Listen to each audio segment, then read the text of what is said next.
মাহফিলে এসে পুরাতন বন্ধুদের সাথে কি কি করলাম সবকিছু থাকবে এই ব্লগে, কেউ মিস করবেন না।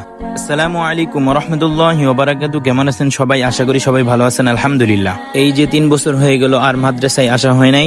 অনেক দিন পরে মাদ্রাসায় আসার পরে সব পুরাতন বন্ধুদের সাথে দেখা হয়নি, আর কি কিছু পুরাতন বন্ধুদের সাথে দেখা হয়েছে। আর বন্ধুগুলা অনেকেই ঢাকায় থাকে, অনেকেই রাজশাহী থাকে, অনেকেই বিভিন্ন জায়গায় থাকে, তাদেরকে অনেক মিস করব।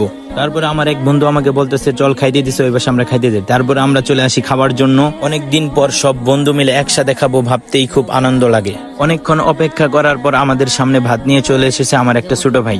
তারপরে আমি আমার প্লেটটা আগায় দিছি, ও আমার আগে ভাত দেয় নাই। ও বলতেছে হুজুরের নিষেধ আছে, সিরিয়াল ছাড়া ভাত দেওয়া যাবে না। তারপরে ভাত নিয়ে বসে পড়লাম। আমি কিন্তু আবার বেশি খাইতে পারি না, পাইলেও কিন্তু আবার সারি না। আপনাদেরকে বলতেই ভুলে গেছি, আজকে আমরা খাবো মিল্লি ভাত, জামালপুরের বিখ্যাত খাবার। তারপর আমাদের সামনে হুজুর মিল্লি নিয়ে চলে আসে। তারপর আমি প্লেটটা তাড়াতাড়ি করে আগায় দেই, তাড়াতাড়ি না নিলে পরে হয়তো আবার পাবো না। তারপরে আমি নিয়ে খাওয়া শুরু করে দেই। কেউ আবার নজর দিয়ে না, পেট খারাপ হয়ে যাবে। তারপরে খাওয়া দাওয়া শেষ করে হুজুর বলতেছে যার যার প্লেট তাই তাই ধুয়ে এনে রেখে দাও। তারপরে আমি আমার প্লেট ধুয়ে এনে রেখে দিয়েছি। তারপর আমরা সব বন্ধুরা মিলে বাইকে করে চলে গেলাম মাদারগঞ্জ হাওয়াই রোডে। রাত্রের বেলা হাওয়াই রোড অনেক সুন্দর লাগে, তার ভিতরে ছিল একটু ঝিমঝিম বৃষ্টি। তারপর ওরা বলতেছিল যে এখানে একটু বসা যাক। তারপর আমরা এখানে বসে কিছু পিক তুলে নিলাম। এখানে একটা মজার কাহিনী হয়েছে। আমার এক বন্ধুর গাড়ির সবকিছু ঠিকঠাকই ছিল, আর একটা বন্ধুর ট্যাঙ্কির মুখা ছিল না। আমার বন্ধু রুমাল দিয়ে পেঁচিয়ে রাখছে।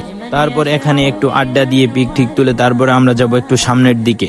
তারপরে আমরা চলে গেলাম সামনের দিকে। আমার একটা বন্ধু আমাকে বলতেছে চল আমরা চা খাইতে যাই। পরে আমি বললাম যে এখানে চা খাইতে গেলে তো আমাদের টাকা লাগবে, চল আমরা মাদ্রাসায় যাই, মাদ্রাসায় যাই ফ্রিতে চা খাই। পরে মাদ্রাসায় এসে সবাইকে 1 কাপ করে চা দেই। আমার কাপের চা সবাই ভাগ করে নিয়ে নেয়। এই পাশে তো আমার একটা বন্ধু বড় গ্লাসের ভিতরে চা নিয়ে নিছে, ও নাকি চা বেশি পছন্দ করে। আপনাদের তো বলতেই ভুলে গিয়েছিলাম, আমাদের মাহফিলটা ক্যান্সেল হওয়ার কথা ছিল বৃষ্টির কারণ। যেই দিন মাহফিল হবে ওই দিন সকালবেলায় অনেক বৃষ্টি হয়, এর জন্য মাঠে আর মাহফিল হয়নি।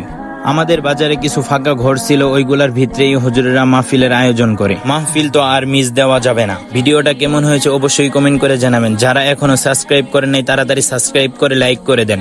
আজ এই পর্যন্তই। আসসালামু আলাইকুম ওয়া রাহমাতুল্লাহ।